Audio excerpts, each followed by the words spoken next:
বাচ্চার প্রথম জুতো কেমন হবে? সফট সোল নাকি হার্ড সোল?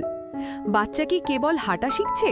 সাপোর্ট দেওয়ার জন্য ভারী বা শক্ত সোলের জুতো কিনেছেন? এই ছোট্ট ভুলটি বাচ্চার পায়ের স্বাভাবিক গঠন নষ্ট করে দিতে পারে। বাচ্চার প্রথম জুতো বা ফার্স্ট ওয়াকার্স কেনার আগে এই 5টি জরুরি বিষয় আজই জেনে নিন। 1. খালি পায়ে হাঁটা বেস্ট। বাচ্চা যখন ঘরে হাঁটা শিখছে তখন তাকে খালি পায়েই হাঁটতে দিন। মেঝে বা মাটির সাথে পায়ের সরাসরি স্পর্শ বাচ্চার ব্যালেন্স এবং পায়ের পেশি গঠনে সবচেয়ে বেশি সাহায্য করে। 2. Soft sole. বাচ্চার প্রথম জুতো অবশ্যই একদম নরম সোলের হতে হবে, যা আপনি সহজেই হাত দিয়ে মুড়িয়ে ফেলতে পারবেন। শক্ত বা হার্ড সোলের জুতো পায়ের স্বাভাবিক নড়াচড়ায় বাধা দেয় এবং হাঁটতে গেলে বাচ্চা বারবার হোঁচট খায়। 3. অ্যাঙ্কল সাপোর্টের মিথ। অনেকেই ভাবেন উঁচু বা শক্ত বুট জুতো বাচ্চার গোড়ালিকে সাপোর্ট দেবে।